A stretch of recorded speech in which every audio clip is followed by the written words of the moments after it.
Good morning, ladies and gentlemen. I thought I'd create a video this morning for all of you who are motivated by vanity instead of your health. If that's what it's going to take to motivate you to take care of yourself properly, then I'm going to present it to you that way, and that's what I'm going to do here this morning. We have a lady here who's one of my clients who's agreed to allow me to use her photos for this purpose,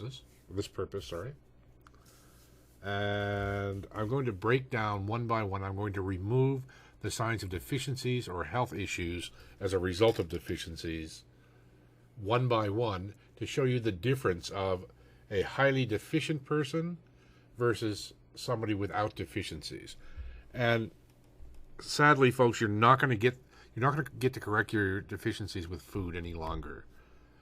As of 1992, at the Rio Earth Summit, 85% less trace minerals in our plant-based foods and soils and agriculture. If our food is starving, so are we. So let's go on here. And what I'm going to do is, again, I'm going to take away the signs of deficiencies one by one here and show you the difference as it progresses to remove these. And I want you to know that this is a digital rendering. This is not a before and after picture of this specific individual. I've shown you plenty of photos of before and afters throughout the years. I just thought I'd do this because the photo was here. It was a nice large-scale photo with good quality, so I thought I'd use this one to do it with. So just to show you all the difference. So for you, those of you who are motivated by vanity, let's do this. First of all, we have the lines between the eyes. Some refer to them as frown lines, or furrowing your brow. I call them hockey sticks.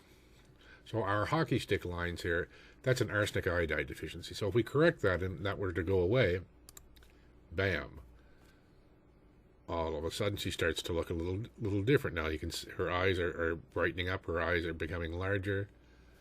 Now we have water collection under the eyes, and this can be caused by a multitude of things, anything from aldosterone production of the adrenal glands, which is your sodium potassium channel regulator, the pituitary and its production of antidiuretic hormone, or it could just be the sodium deficiency which she has.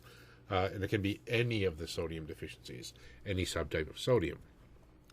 But if we corrected that deficiency and she began distributing water properly, let's see what she'd look like then. So now, wow, we're getting a whole another person again. And I'm not questioning her beauty. She's a beautiful woman either way. And I also want all of you guys to know that if just because you correct a deficiency doesn't mean it's automatically going to go away. It does for most people.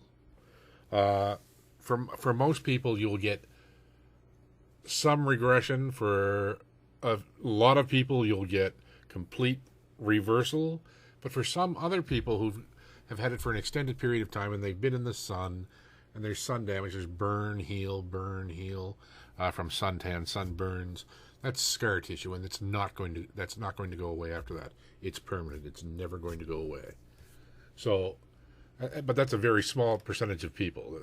Almost everybody receives some amount of reversal of the signs.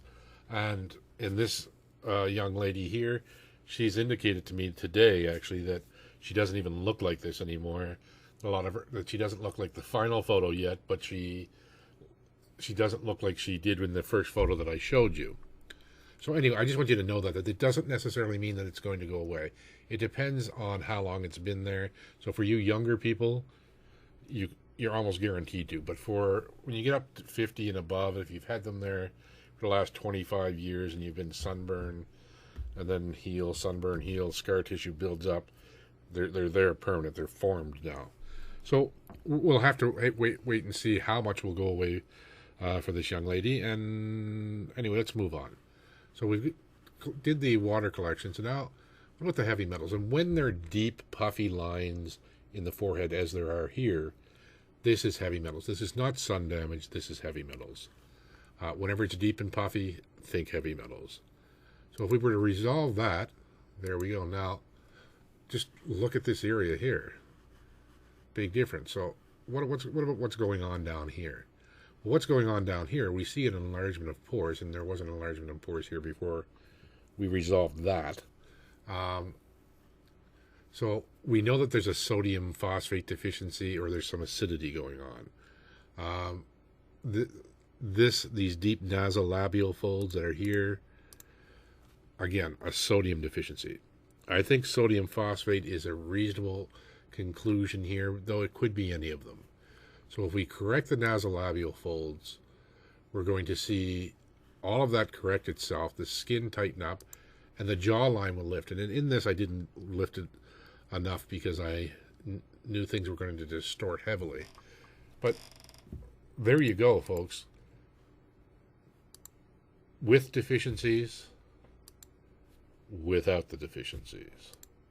With the deficiencies, without the deficiencies. If you're motivated by vanity, I don't care what it takes to get you healthy. If that's what it takes, be vain.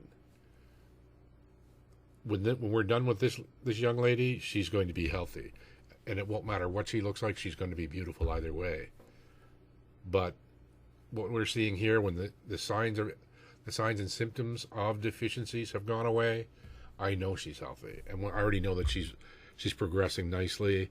She's happy with how she's progressing. This is what I wanted you all to see this morning. Just compare again. Deficient, non-deficient. Again, a digital rendering, not a true before and after photo. But I've shown you guys plenty of them over the years and even recently. So you guys get it that it does occur and it does happen. So, but I just wanted you guys to see real before and after photos. There you go. Do you need any more convincing, ladies and gentlemen? That's it for now. Bye-bye.